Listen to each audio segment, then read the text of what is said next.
Hello, Tiny Scholars World family. Thank you so much for having me for this virtual career day. My name is Michael Thompson. I am an author and an illustrator. I am the author and the illustrator of the Chicken Boy series, along with several other novels and stories. What does an author and an illustrator do? Well, if you've ever opened up a book or been in a bookstore and seen all the stories on the shelves, that is what an author and an illustrator does. They tell stories. An author tells stories with words, and an illustrator tells stories with pictures. And I do both, and they go into books like these. This is my latest book, Chicken Boy and the Might of the Monkey Man. My journey to becoming an author started at the age of 9, actually, in 4th grade.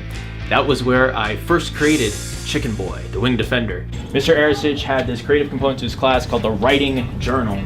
Do any of you keep a writing journal? This was my writing journal. Right here. It's an ancient relic at this point, that's why it's under plastic to keep it safe. So when it came time to write my own book, I loved the animals of Looney Tunes, I loved the heroes of Marvel, so I wanted to create an animal superhero. When I went home, I was 9 years old, and every day after school, after I finished my homework, I would go and I would start adding words to the pictures that I would write.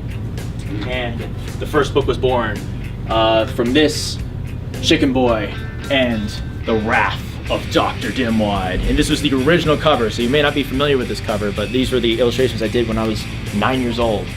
And I redrew Chicken Boy when I was 13, and my first published book was made, Chicken Boy and the Wrath of Dr. Dimwad, and this came out in 2008. So I updated all the pictures, updated the words, and this is my first published book. It's really cool, right?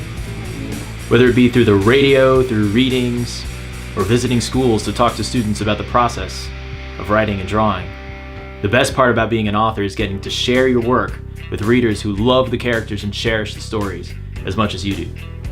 And there you have it. What do you think? And the greater part about all of this is that it all starts with an idea. Whatever captures your imagination, whatever hobbies you have, know that those can be the building blocks, the foundation of a career in the future. You can do whatever you set your mind to. Writing and drawing is very, very important to me. It's my favorite things to do, and it's a joy to get to bring them to life and have that be the main thing that I do. I'm very honored to have been invited here. Thank you, Brianne. Thank you, Tiny Scholars World family. And I hope that you stay safe, happy, healthy, and creative. Bye.